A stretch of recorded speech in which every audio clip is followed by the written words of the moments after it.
Hey guys, tonight we're exploring one of the most terrifying aspects of the Black Death. Something that goes beyond the statistics of mass mortality and the horror of plague pits. We're talking about what plague actually did to the human body, how it transformed living people into something that resembled walking corpses, how victims in the advanced stages of the disease became unrecognizable to their own families, how the line between life and death blurred in ways that terrified medieval people, and that would disturb us today. This isn't just about buboes and fever.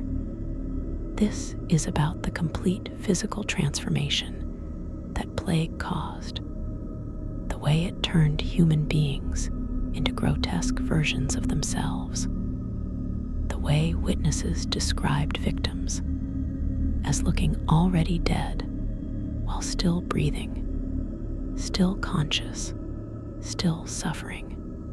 The medical details of what plague did to bodies, combined with the eyewitness accounts from those who nursed plague victims and survived, paint a picture of bodily horror that seems almost supernatural in its extremity. So before we descend into the sick rooms and plague houses where these transformations occurred, where families watched their loved ones change into something barely recognizable as human, take a moment to like the video and subscribe, but only if you genuinely enjoy what we do here. And let me know in the comments where you're tuning in from and what time it is for you. It's always fascinating to see who's joining us from around the world, especially those of you settling in for the night.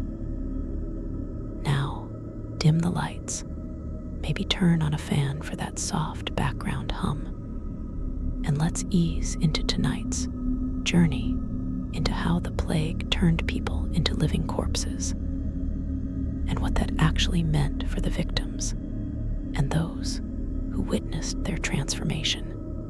The bubonic plague, caused by the bacterium Yersinia pestis, and transmitted primarily through flea bites from infected rats, attacks the human body in stages that progressively destroy tissue, disrupt normal physiology, and create visible changes so dramatic that witnesses throughout history consistently described victims as resembling corpses even while still alive.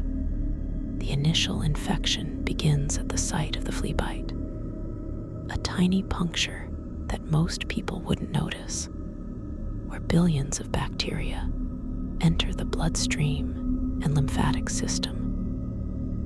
Within hours, the bacteria begin multiplying exponentially, spreading through the lymphatic vessels toward the nearest lymph nodes, usually in the groin, armpit, or neck, depending on where the bite occurred.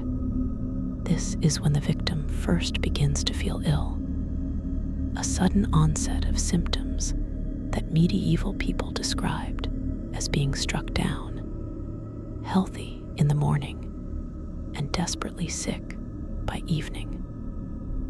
The fever comes first, spiking rapidly to dangerous levels, 104 or 105 degrees Fahrenheit or higher. The body's immune system recognizing the massive bacterial invasion and triggering inflammatory responses that create the heat. With the fever comes chills so severe that victims shake uncontrollably despite burning up, their bodies unable to regulate temperature properly as the infection overwhelms normal thermoregulation. The headache that accompanies plague fever is described in historical accounts as crushing, blinding, so severe that victims couldn't bear light or sound, lying in darkened rooms with cloths over their eyes, moaning from the pain that felt like their skulls were being compressed. Within 24 to 48 hours of the initial symptoms, the characteristic buboes begin to form, the swollen lymph nodes that gave bubonic plague its name, and that represent the most visible sign of the disease's presence. The lymph nodes, normally small and unnoticeable, swell rapidly as they fill with bacteria, immune cells, and dead tissue, growing from pea-sized to the size of chicken eggs, or even apples in the most severe cases. These buboes are not just swellings. They are intensely painful, so tender that the slightest touch causes agony.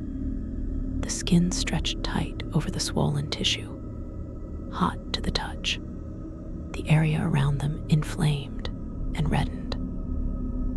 Victims described the sensation as feeling like they had burning coals or knives embedded in their groin or armpits, the pain so constant and severe that sleep was impossible. Movement was torture, and many victims begged for death as relief from the agony. The buboes would appear in clusters, multiple lymph nodes in the same region, all swelling simultaneously, creating large misshapen lumps that distorted the body's normal contours. A bubo in the groin might make it impossible to walk or even to lie comfortably, the swelling pressing on surrounding tissues and nerves. A bubo under the arm would prevent the arm from being lowered to the side, forcing victims to hold their arms in awkward positions. Neck buboes could make swallowing difficult or impossible, could press on airways making breathing labored, could be visible from across a room as grotesque swellings that made the neck thick and distorted. The skin changes that accompanied plague were among the most disturbing visual transformations that made victims resemble corpses. Within the first few days of illness, the victim's skin would begin to take on a grayish or yellowish pallor, the normal healthy color draining away as circulation was disrupted and toxins accumulated in the blood. This pallor was particularly noticeable on the face, lips, and extremities, making the person look drained of life, their complexion taking on the waxy appearance associated with death. But more disturbing than the pallor were the dark discolorations that appeared as the disease progressed, the purpura and petechiae that medieval people called God's tokens, and recognized as signs of impending death. These were caused by the plague bacteria producing toxins that damaged blood vessels throughout the body, causing them to leak or rupture. Small petechiae would appear first, tiny red or purple dots on the skin that looked like pinpricks, particularly concentrated on the chest, abdomen, and limbs.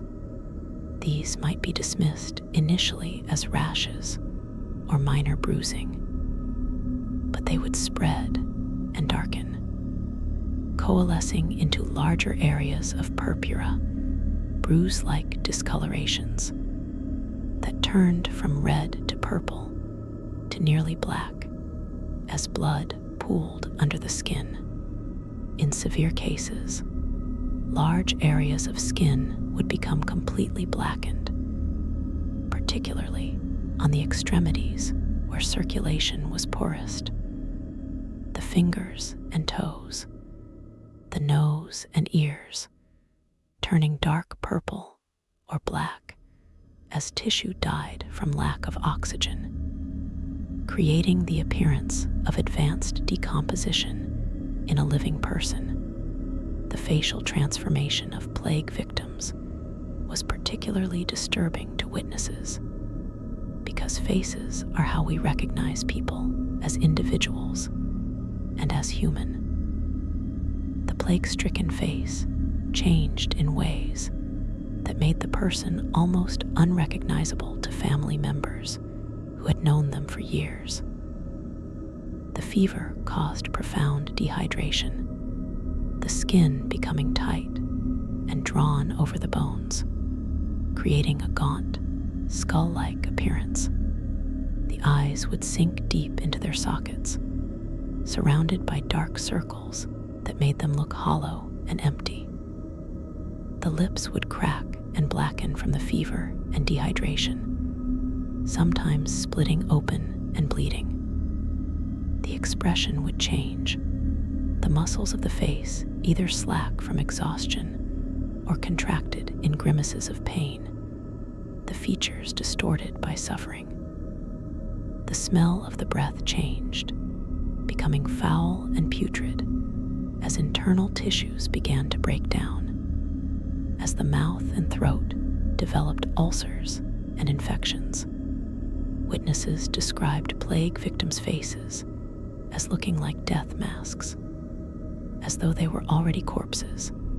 The animation and personality that made them recognizable as individuals having fled, leaving behind a suffering organic mass that bore their features but no longer seemed to contain their essence.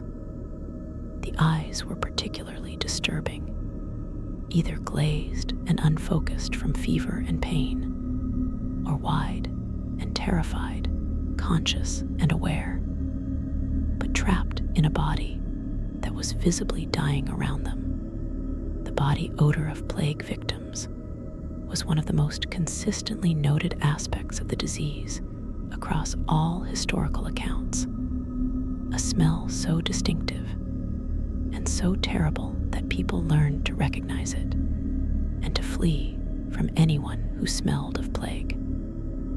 The smell came from multiple sources, each adding to the overall miasma that surrounded the sick. The fever caused profuse sweating, but this wasn't normal sweat. It was thick and oily, and had a rancid, sweetish smell that clung to everything it touched.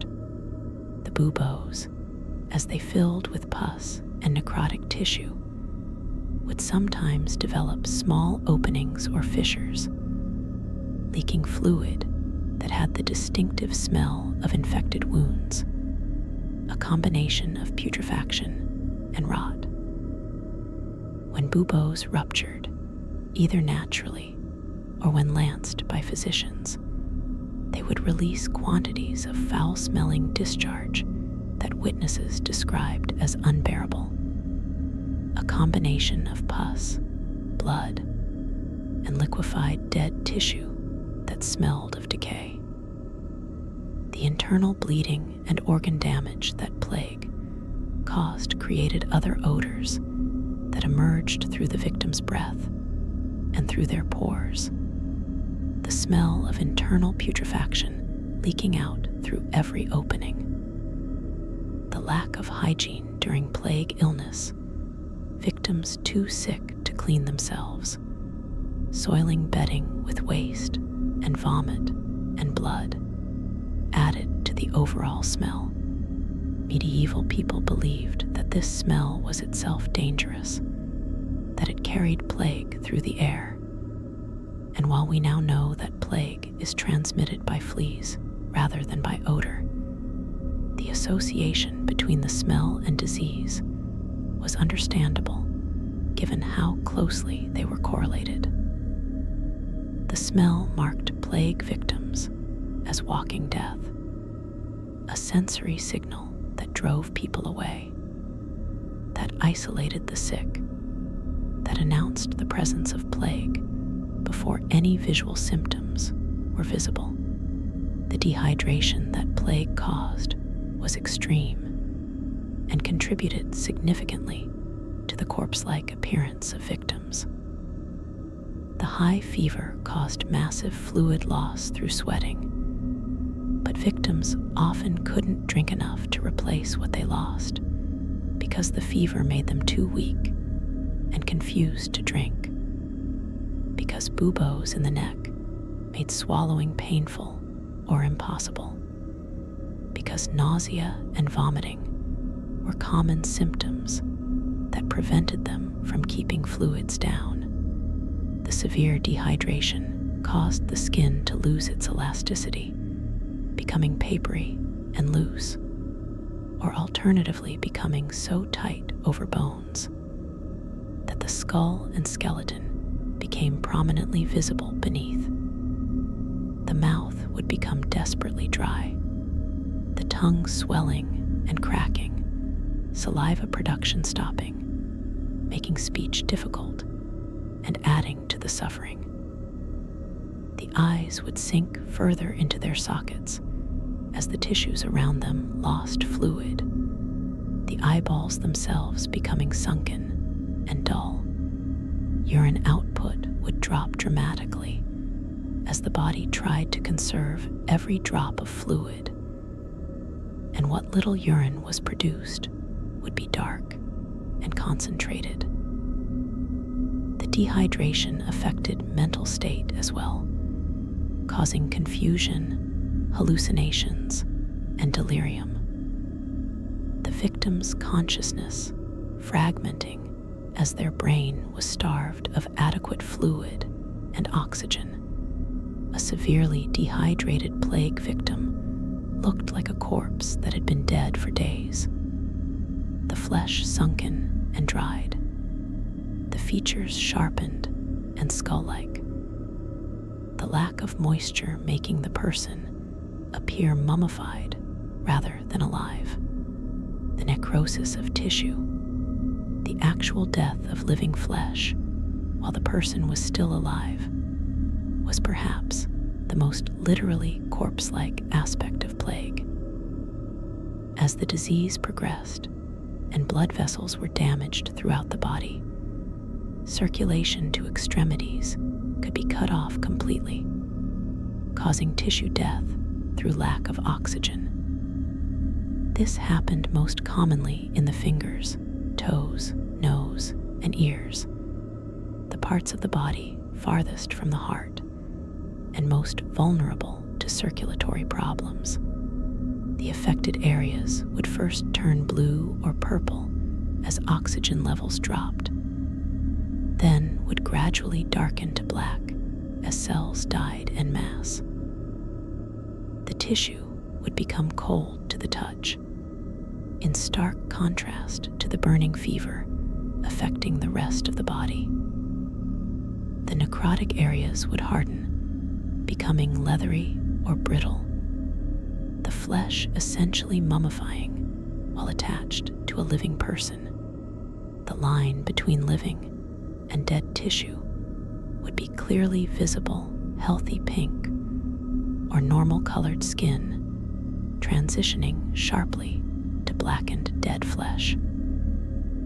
In some cases, the necrotic parts would begin to separate from the living tissue, fingers or toes becoming loose and eventually falling off, or having to be removed because they were sources of additional infection. The sight of a plague victim with blackened hands or face, parts of their body literally dead and rotting while they were still conscious and speaking, was profoundly disturbing to witnesses and reinforced the impression that plague sufferers were caught between life and death, their bodies already partially corpses even while consciousness persisted. The internal bleeding that plague caused became externally visible in horrifying ways as the disease progressed. The toxins produced by plague bacteria damaged blood vessel walls throughout the body, causing them to leak or rupture. Blood would seep out through mucous membranes, appearing as bloody discharge from the nose, mouth, eyes, ears, or genitals. Victims would suddenly begin bleeding from the gums, blood filling their mouths, staining their teeth and lips, adding to their corpse-like appearance. With this ghastly detail, blood might appear in vomit, the victim retching up dark blood that indicated internal stomach bleeding.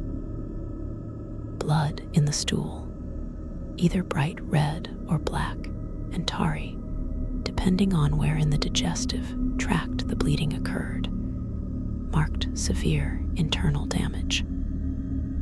The whites of the eyes could become bloodshot with tiny hemorrhages, or larger bleeds could cause the whites to turn completely red, the eyes looking injured or demonic. This bleeding made victims appear as though they were wounded, as though they had suffered violence that had damaged them throughout their bodies, even though the wounds were internal and caused by the microscopic bacteria destroying tissue from within. The blood that leaked from various orifices would dry on the face and body, creating crusty dark stains that added to the impression of death and decay. The changes in consciousness and behavior that plague caused in its victims contributed to the perception that they were no longer fully human or fully alive. The fever and the toxins circulating in the blood affected brain function, causing a range of mental symptoms from simple confusion to full delirium to coma. Victims in the early stages might be somewhat coherent, but complained of feeling strange, of thoughts being muddled, of difficulty concentrating or remembering things. As the fever climbed and the disease progressed, many victims would begin to hallucinate, seeing things that weren't there, hearing voices, experiencing vivid nightmares while semi-conscious. The hallucinations could be terrifying, visions of demons or supernatural beings, and victims would scream or thrash, fighting invisible enemies, speaking to people who weren't present. Some would become convinced they were already dead, that they were in hell or purgatory, their delusional state matching the physical reality of their deteriorating bodies. Others would alternate between periods of relative lucidity and periods of complete incoherence, the conscious person trapped intermittently in a failing body, aware sometimes of what was happening to them, then losing that awareness into fever dreams and confusion. The delirium made communication difficult or impossible. The dying person unable to express their needs or fears, unable to share final words with family, lost in internal worlds of fever and toxin-induced hallucination, while their bodies visibly died around them. The respiratory symptoms that developed when plague spread to the lungs, the pneumonic form that was even more deadly than the bubonic, created the image of victims drowning in their own bodily fluids. The bacteria reaching the lungs would cause severe pneumonia, the lung tissues becoming inflamed and filled with fluid, pus, and blood. The victim would begin coughing, at first dry and painful, then increasingly productive of bloody sputum. The cough would become constant and exhausting, the effort of coughing depleting what little strength remained. Each coughing fit would bring up more blood, dark clots mixed with pink, frothy fluid, the victim spitting or vomiting blood that stained their lips and chin, that filled basins beside the bed, that spattered anyone near them. The breathing would become increasingly labored, the damaged lungs unable to exchange oxygen effectively, the victim gasping for air that wouldn't satisfy, making wheezing or rattling sounds with each breath. The lips and fingernails would turn blue from lack of oxygen, cyanosis making the extremities look dead even before the heart stopped. The final stages of pneumonic plague involved essentially suffocating while drowning, the lungs so full of fluid and blood that air couldn't reach the parts of the lung that could still function, the victim's face turning darker blue or purple, the eyes bulging from the effort to breathe, the body fighting desperately for oxygen, until the heart finally stopped from the combination of oxygen deprivation, overwhelming infection, and organ failure. The timeline of plague's transformation of victims varied, but generally followed a predictable pattern that witnesses learned to recognize with dread. Day 1 might bring fever, chills, and the first signs of malaise, symptoms that could be mistaken for many other illnesses. Day 2 would bring the buboes, unmistakable signs that this was plague, and the victim's condition would deteriorate rapidly. By day 3, the skin discolorations would appear.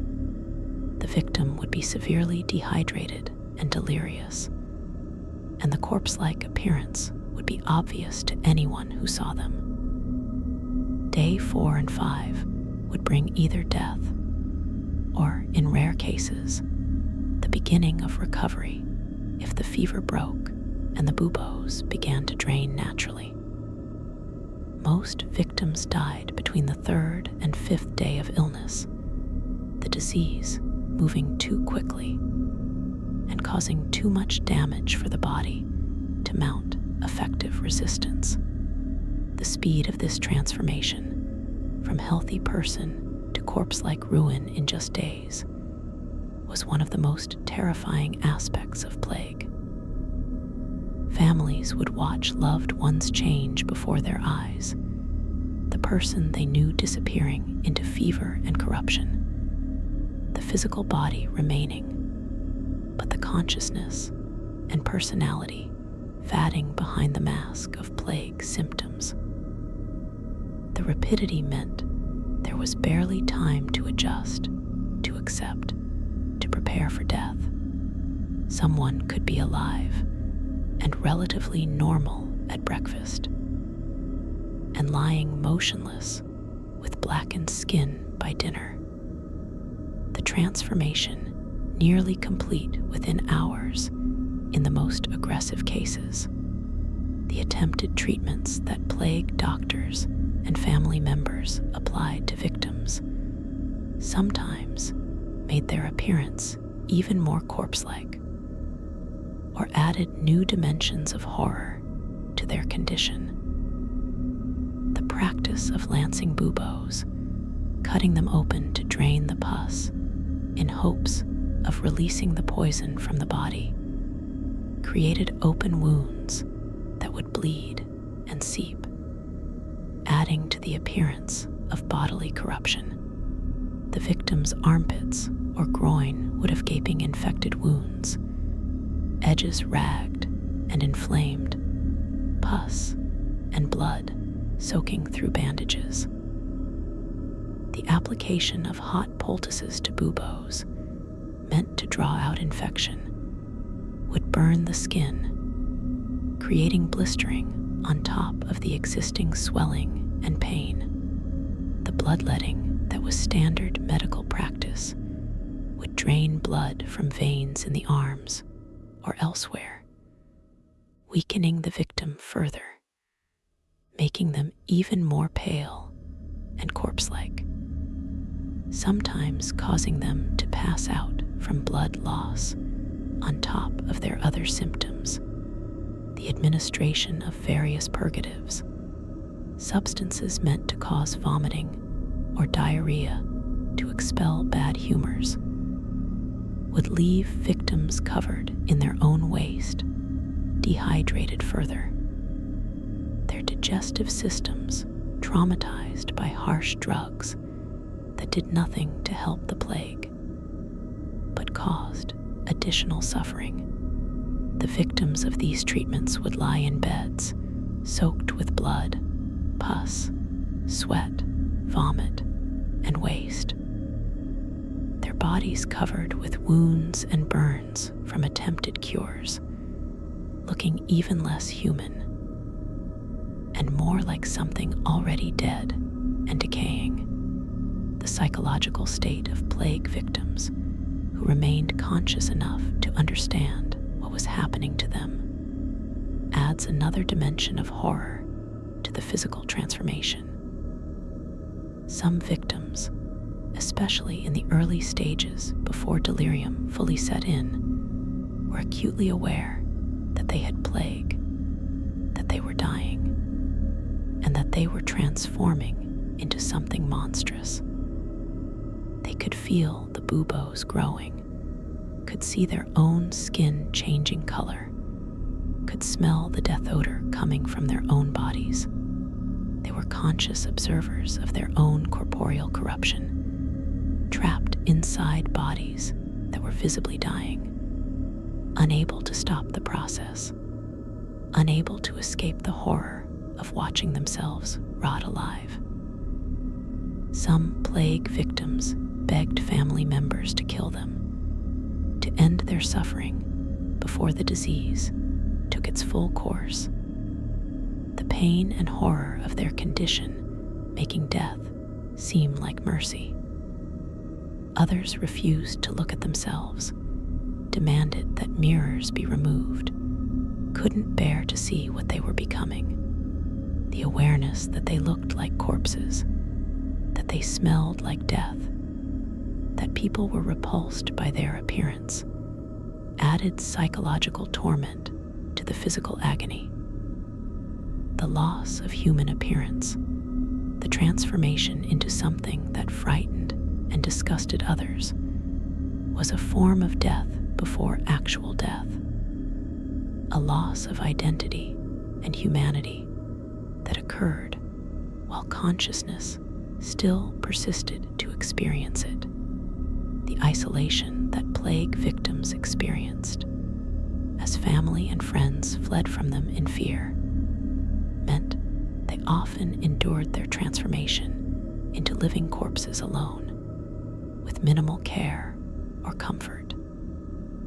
In the most severe phases of plague epidemics, when dozens or hundreds were dying daily in a city, the social bonds that normally ensured care for the sick would break down completely.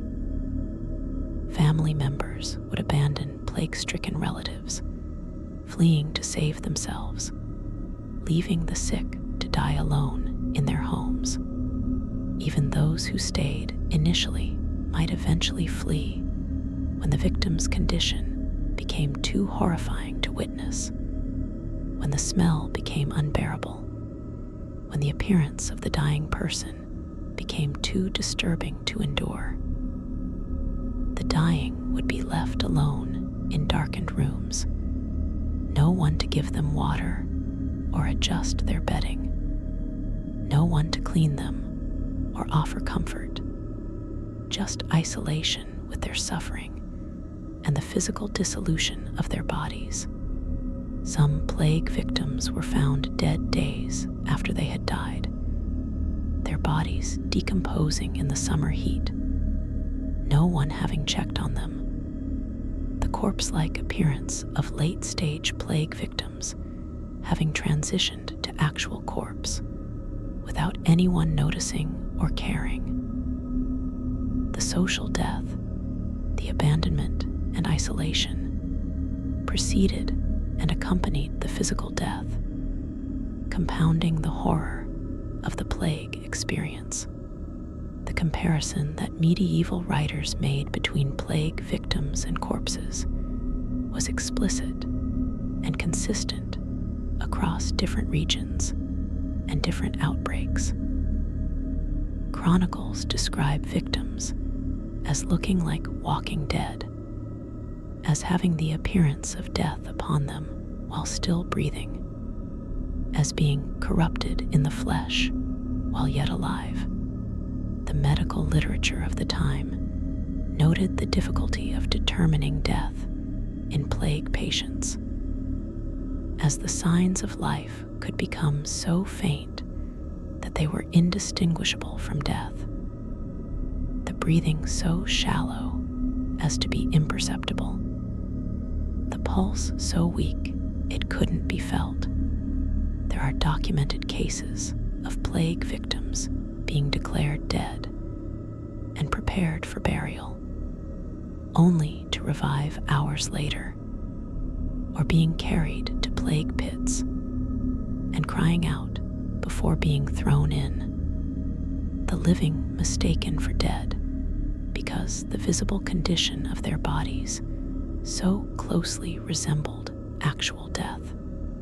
The fear of being buried alive while in a plague coma haunted those who fell ill, and many plague victims who retained enough consciousness asked family to wait before burying them, to watch for signs of life even after they appeared dead.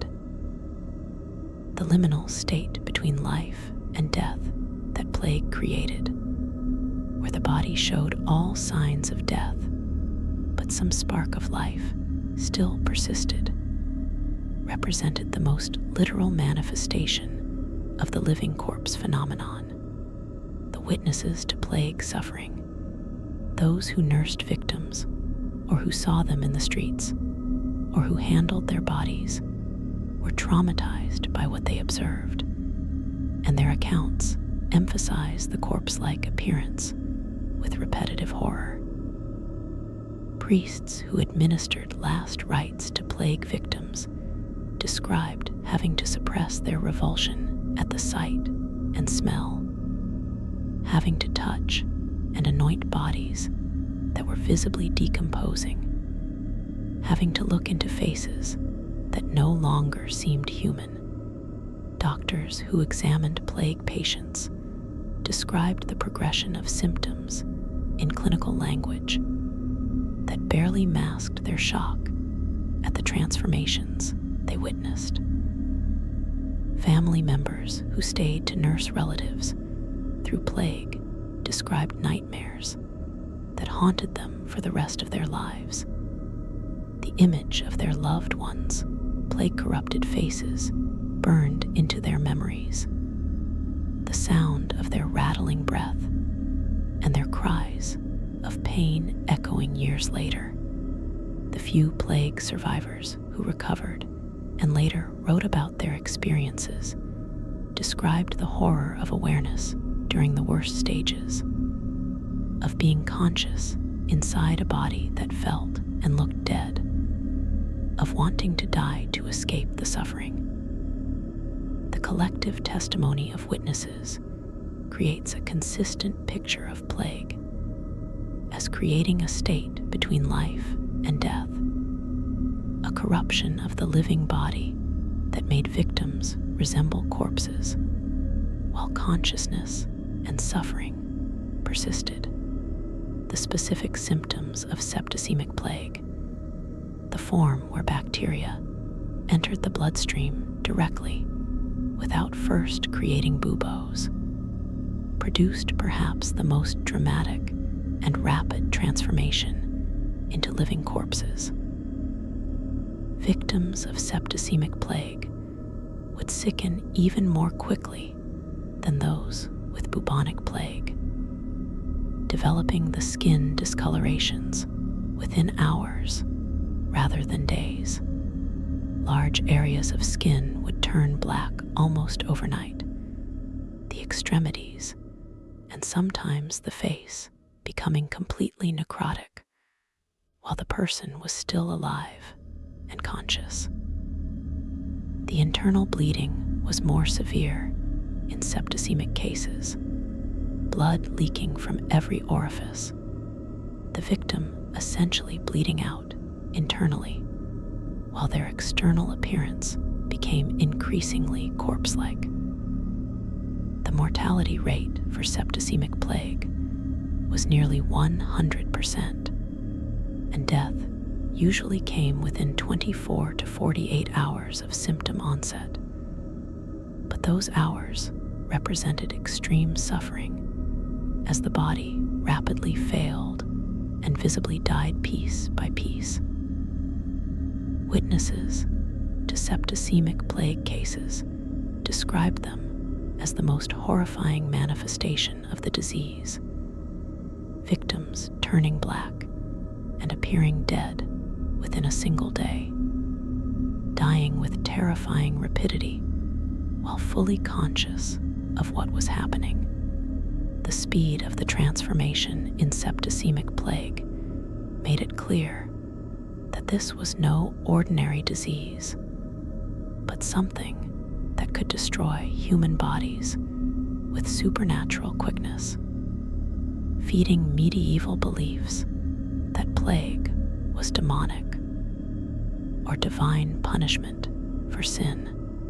The children who contracted plague presented particular horror in their transformation into living corpses, because the contrast between childhood innocence and the brutal visible effects of plague was so stark.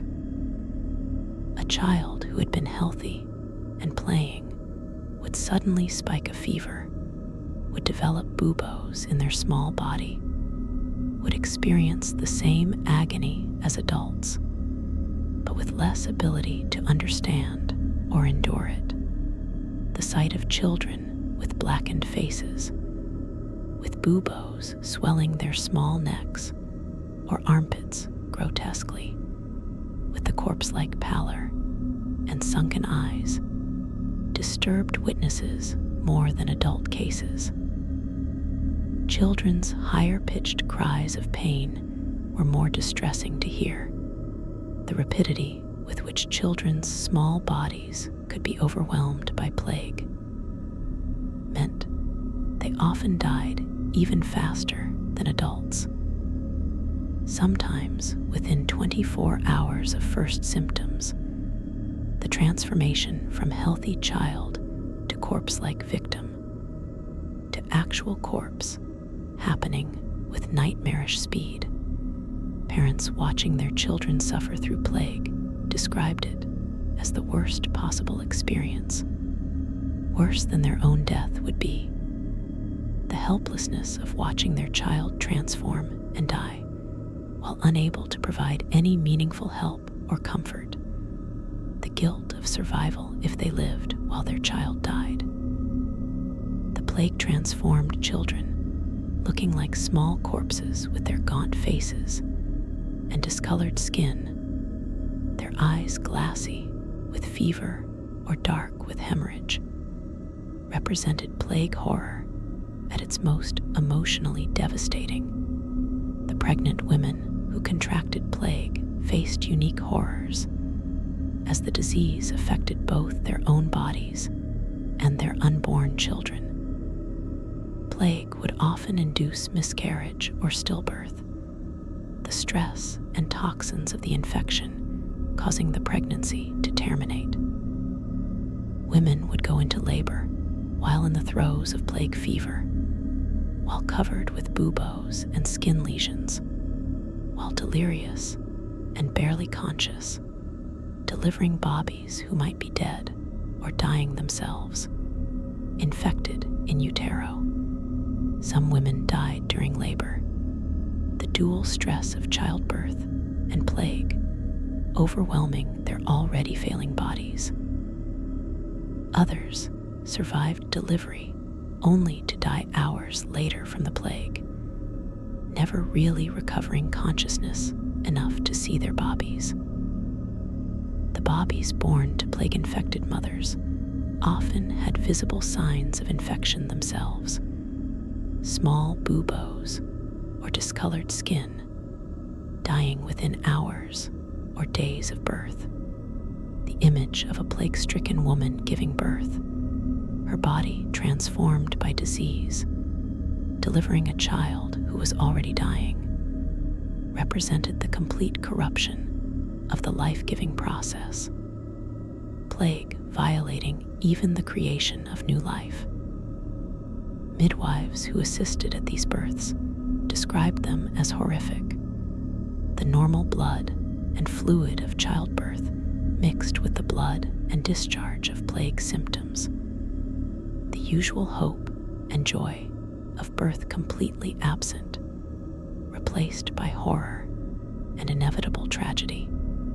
The elderly who contracted plague often showed the most extreme corpse-like transformations, their already aged bodies becoming completely mummified in appearance as plague and age-related tissue changes combined.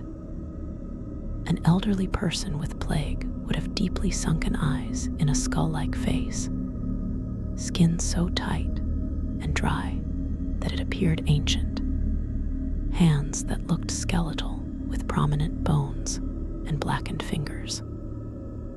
The contrast with their appearance before plague would be shocking, as if they had aged decades in days. The fragility of elderly bodies meant they had less physical reserve to fight the infection, and their visible decline into death was often more rapid and complete than in younger victims.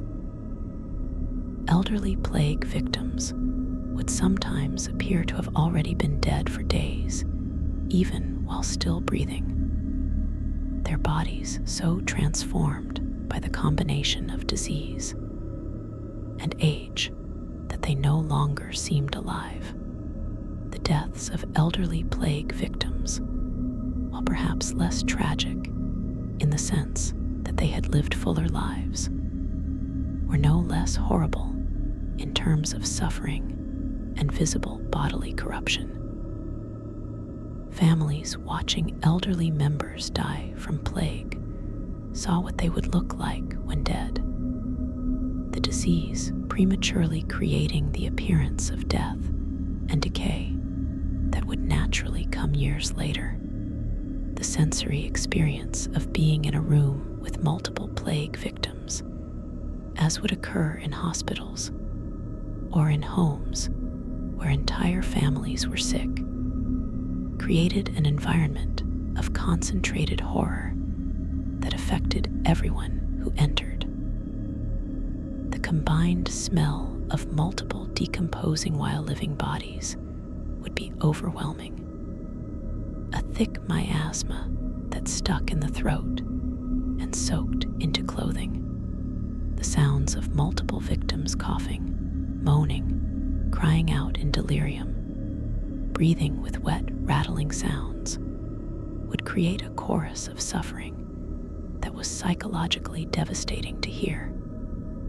The visual impact of seeing multiple plague-transformed bodies in one space, comparing them, and seeing the different stages of corruption, understanding that this was the fate awaiting all of them, created despair and horror in caregivers and in victims who were still conscious enough to see their fellow sufferers. The concentrated plague environment became itself a vision of hell or purgatory, a space where the normal rules of life and death seemed suspended, where bodies rotted while still animated, where human beings became something less than human through disease, where death would be a mercy that came too slowly for most. The moments when plague victims looked directly at themselves, managing to see their reflected image in a mirror or polished surface, or even in standing water, created psychological trauma on top of physical suffering.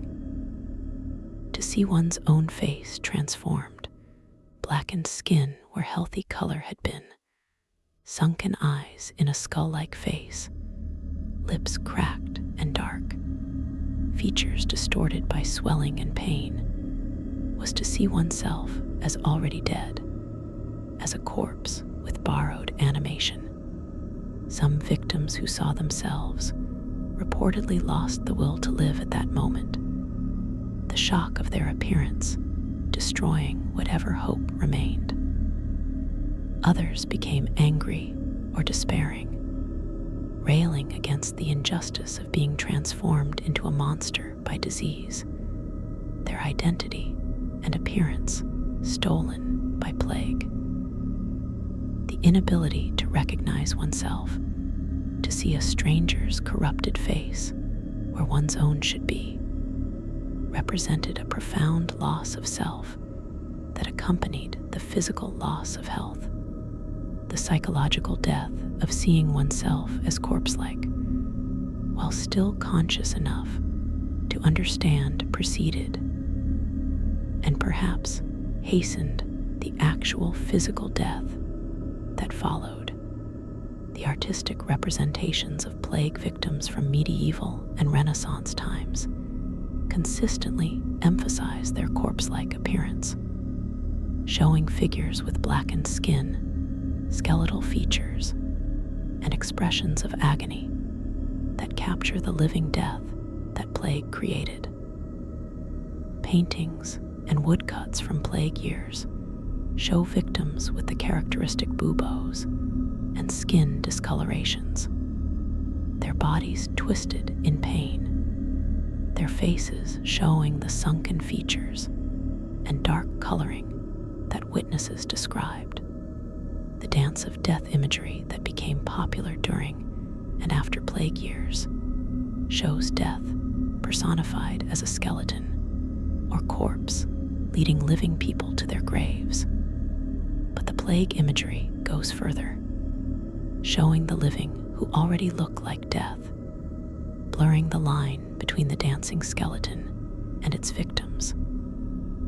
These artistic representations served multiple purposes, documenting the reality of plague, serving as memento mori reminders of mortality, and processing collective trauma through image making.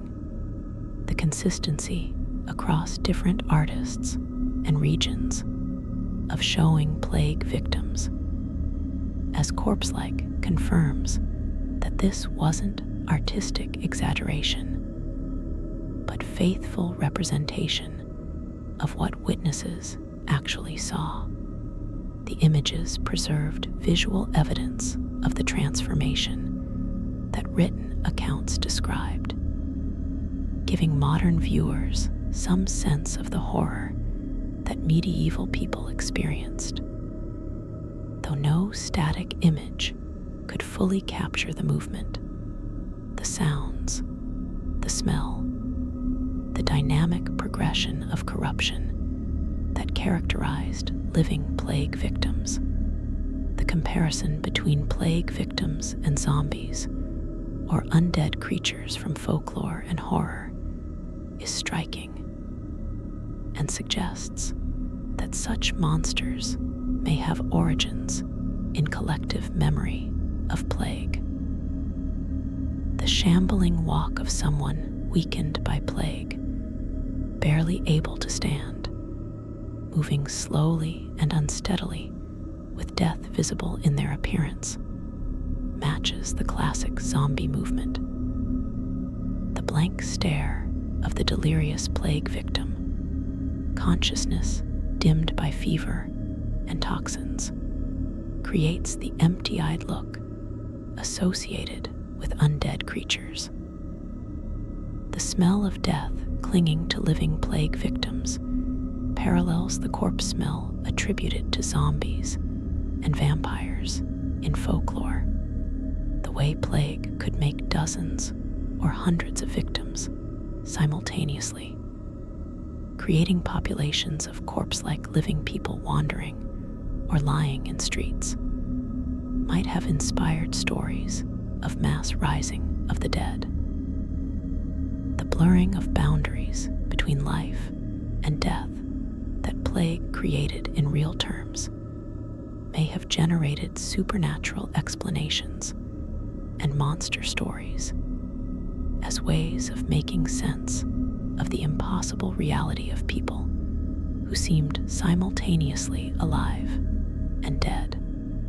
The horror genre's fascination with living corpses and reanimated dead may thus be rooted in historical memory of plague and its transformations.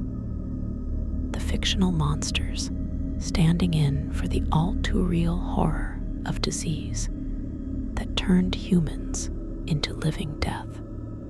The recovery process for the few who survived plague was itself a kind of resurrection, a gradual return to life from the corpse-like state that plague had created, though survivors bore lasting marks.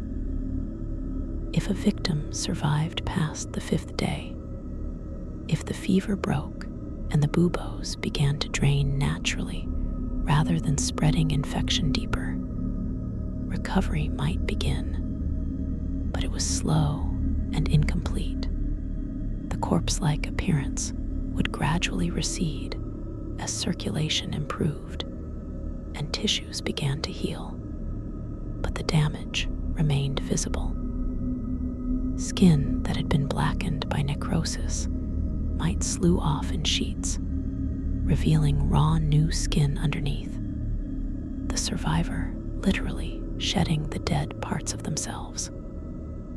Fingers or toes that had necrotized would have to be amputated, leaving the survivor permanently marked by their encounter with plague. The buboes would slowly shrink as the infection cleared, but they left deep scars, pits in the armpits or groin where the swollen lymph nodes had been. The weight loss from days of fever and inability to eat left survivors skeletal, their bones prominent under skin that hung loose from dehydration and tissue loss. The hair might fall out in clumps, an effect of the extreme stress the body had endured. The teeth might have loosened from the fever and malnutrition, some falling out entirely. Survivors looked like people who had been dead and returned, gaunt and scarred, marked permanently by how close they had come to death. The psychological scars were as permanent as the physical ones, survivors reporting ongoing nightmares, fear of any fever, inability to forget the suffering they had endured, and the corpse-like state they had experienced. The theological implications of plague's transformation of living people into corpse-like beings troubled medieval religious thinkers and fed into debates about the soul, the body, and the nature of death. If someone appeared dead but was still alive, at what point did the soul depart?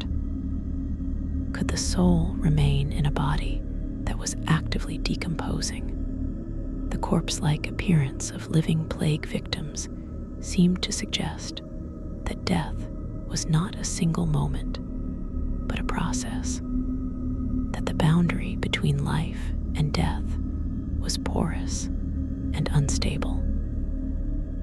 This complicated religious doctrines about death and resurrection, about the moment when the soul left the body, about whether last rites should be given to someone who looked dead but might still have some consciousness. Some theologians argued that plague demonstrated the separation between body and soul. The body could be corrupted and destroyed, while the soul remained intact, preparing to depart.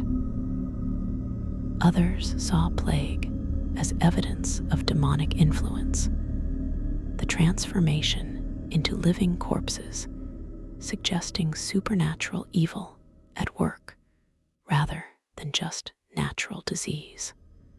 The horror of plague victims' appearance fed into plague-era religious intensity. The physical horror seeming to demand supernatural explanations. The literal rot of living bodies, suggesting cosmic moral rot that required religious response. The medieval medical attempts to explain why plague created such corpse-like transformations relied on humoral theory and ideas about corrupted air, explanations that were wrong in mechanism, but that captured some truth about the severity of the disease's effects. Doctors theorized that plague corrupted the body's natural humors, turning them putrid and causing the visible rot and decay. The black discoloration was explained as corrupted black bile spreading through the body, death from within rather than from external injury.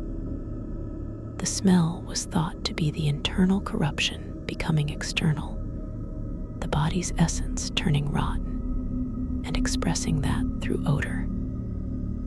The speed of the transformation was explained as the plague miasma being particularly powerful and virulent, overwhelming the body's natural resistance almost instantly. While these explanations missed the bacterial reality, they represent attempts to make sense of the seemingly impossible sight of living people decomposing, to provide intellectual framework for horror that seemed beyond nature. The medical language gave some illusion of understanding and control, even though actual effective treatment was impossible, allowing doctors and patients to believe they understood what was happening even as plague killed with impunity.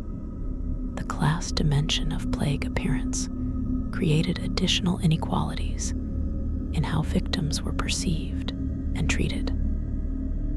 Wealthy plague victims might be kept in private sick rooms, attended by hired nurses who would clean them and change their clothing and bedding regularly, would apply perfumes and herbs to mask the death smell, would try to maintain some dignity even as the disease transformed the body.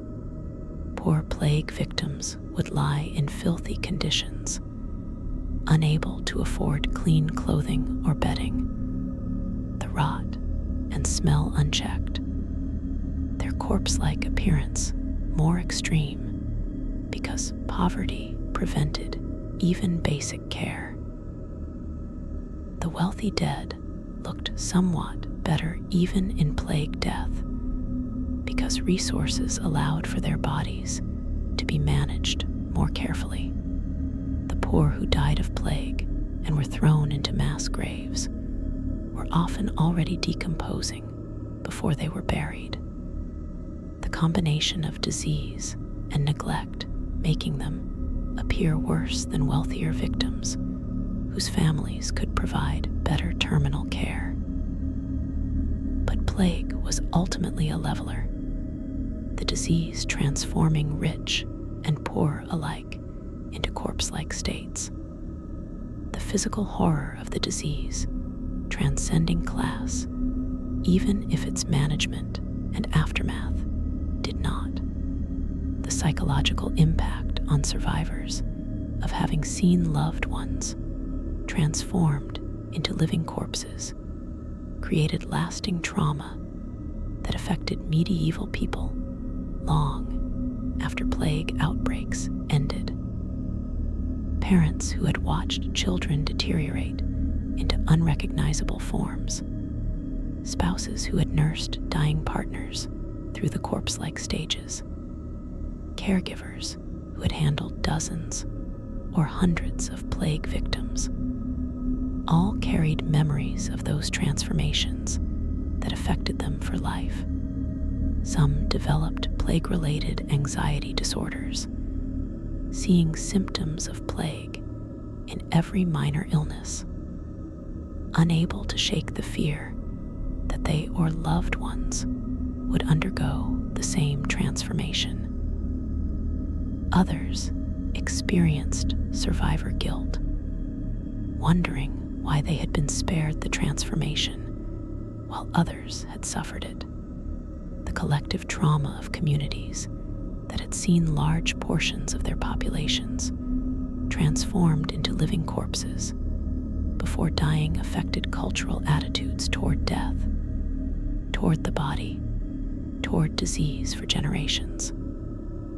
The visceral horror of plague, the way it violated bodies and made death visible in the living, created cultural memories that persisted long after plague itself disappeared from Europe. Memories embedded in art, literature, folklore, and cultural practices around death and disease. The modern medical understanding of plague explains the mechanisms behind the corpse-like transformations that medieval people observed, but couldn't scientifically explain. The bacteria Yersinia pestis produces toxins that cause the vascular damage, leading to skin discoloration and necrosis. It triggers inflammatory responses that create the fever and buboes. It overwhelms immune systems and causes the systemic collapse that made victims appear dead. The speed of bacterial multiplication, doubling every few hours in optimal conditions, explains how quickly plague could transform someone from healthy to corpse-like.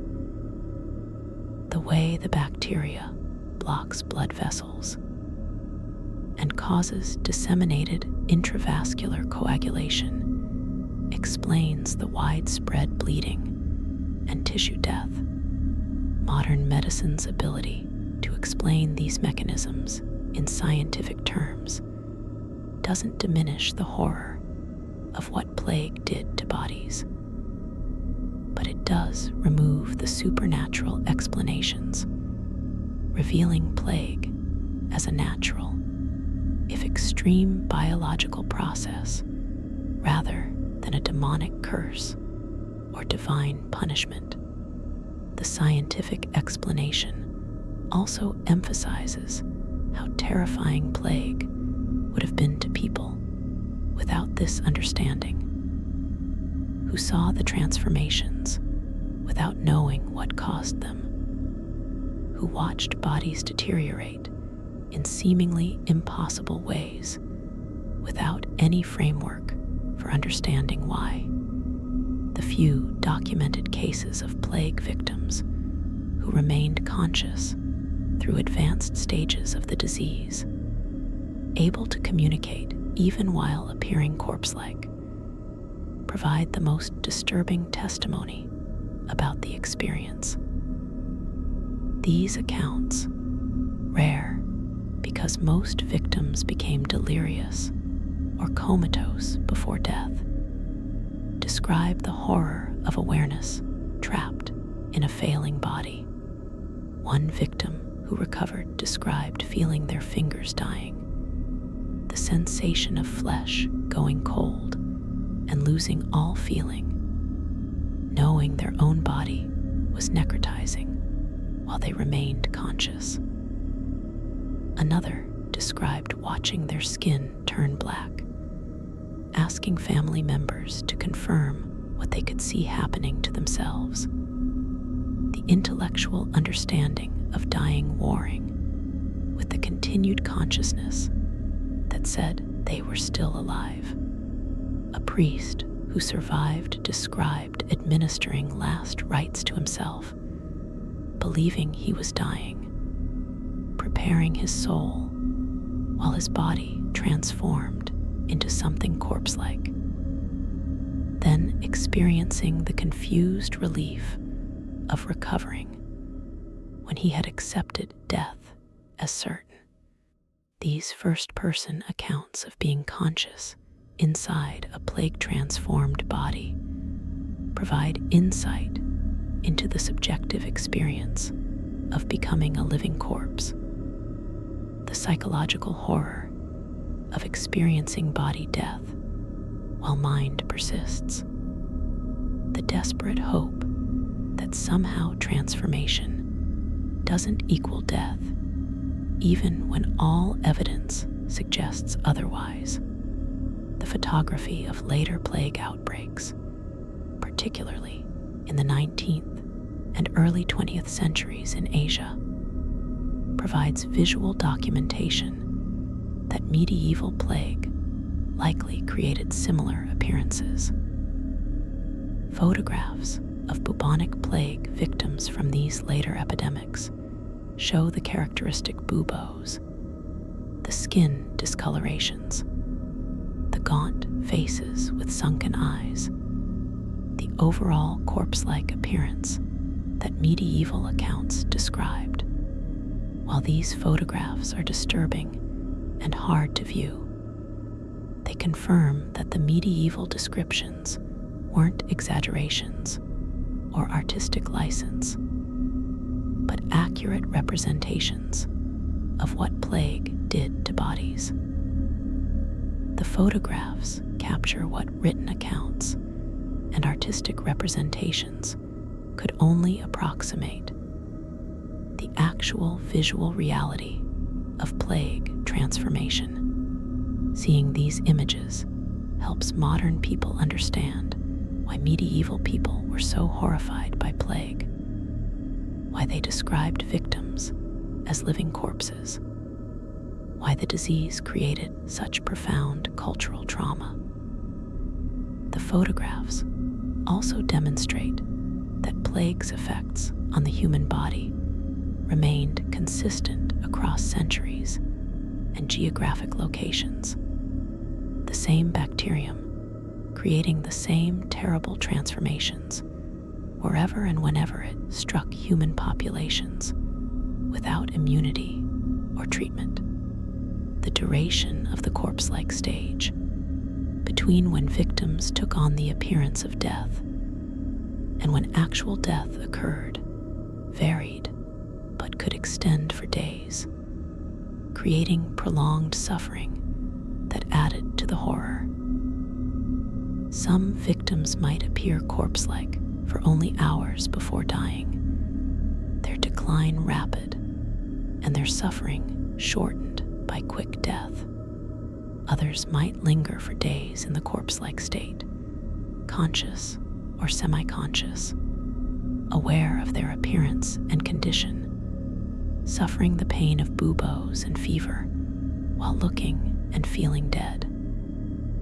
The uncertainty about when death would actually come, the possibility of being in the corpse-like state for extended periods, made plague death particularly terrifying to anticipate. Would death be quick or slow? Would there be hours or days of existing as a living corpse? The variability meant no one could predict their own plague death trajectory, couldn't know if they would be spared the worst, or would endure the full horror of prolonged transformation. The lottery of plague death, the randomness of who died quickly versus who lingered, added additional terror to an already terrifying disease.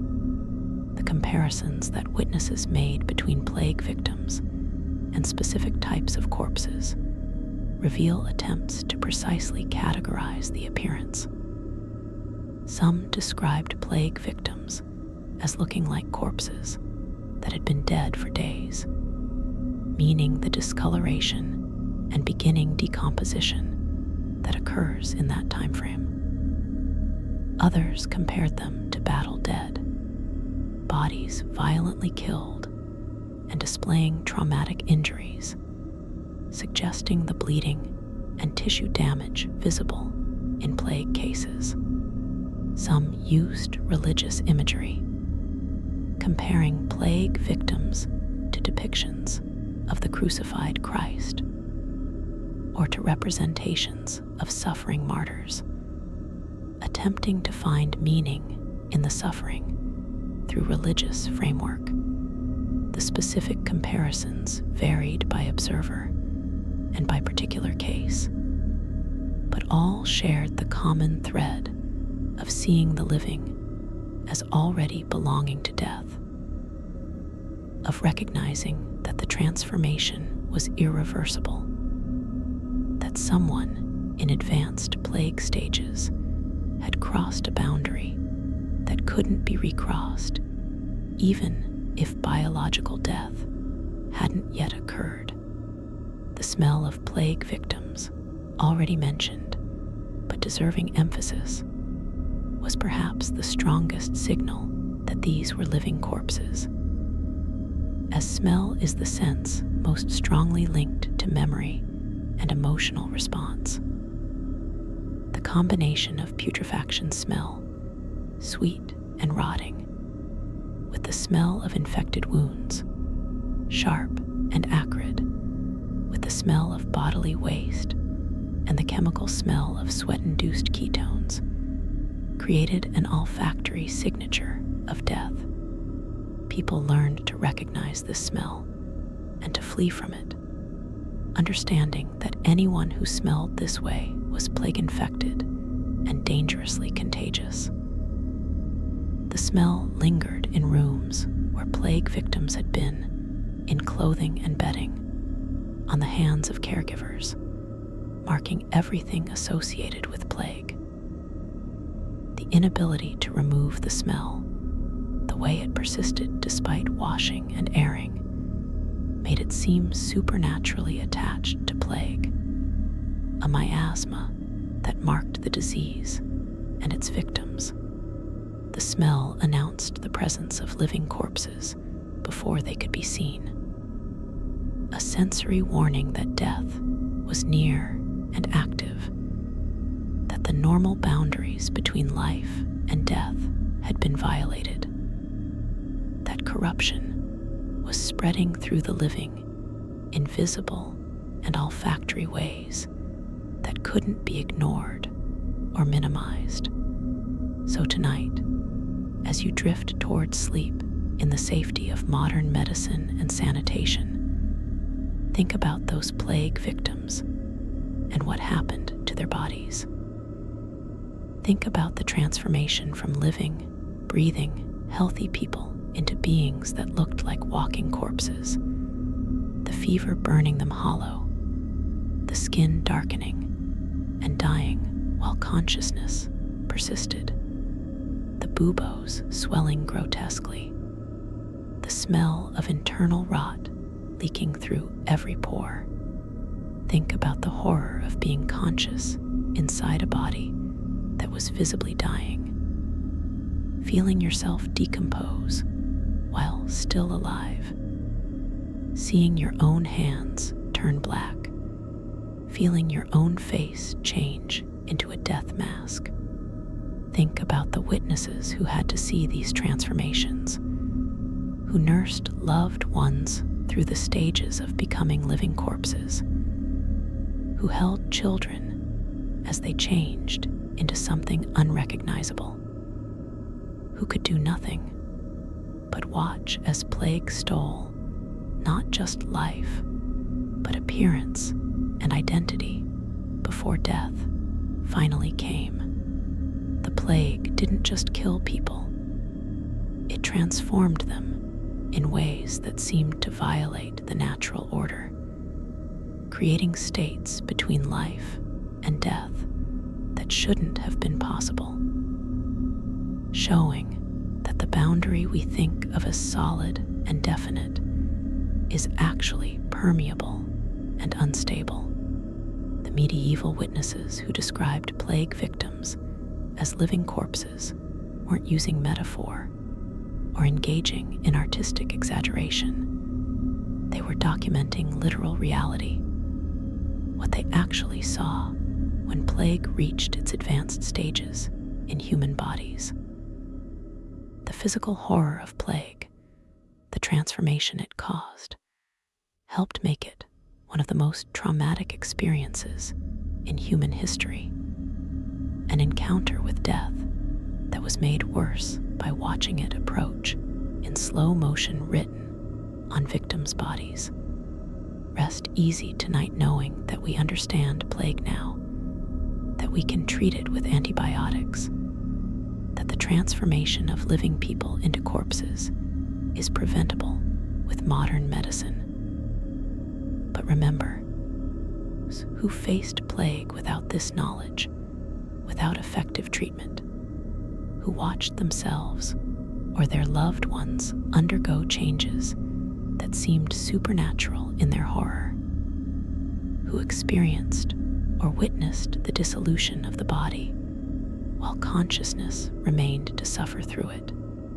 The plague victims who became living corpses deserve to be remembered not just as statistics of mass mortality, but as individuals who endured suffering we can barely imagine, whose bodies betrayed them in the most visible and terrible ways, whose deaths were prolonged nightmares of transformation and deterioration. Their experience stands as testimony to how fragile the human body is, how quickly it can be destroyed, how the appearance of life and health can be stripped away by disease, leaving something that looks like death, but still suffers, still feels, still knows. Sweet dreams tonight in your body that feels healthy and whole, that doesn't hurt with buboes or burn with fever, that isn't marked by the blackening of necrotic tissue. But as you drift off, remember the plague victims and their transformation into living corpses. Remember that what seems impossible actually happened, that people really did exist in that state between life and death, that the horror was real and witnessed and documented. They suffered so we might learn. Their transformation serves as a reminder of what disease can do when unchecked. Their memory preserves knowledge of human vulnerability that we ignore at our peril. The living corpses of plague history stand as eternal warnings about the power of disease, the fragility of human flesh, the thin line between being and non-being that illness can dissolve in days.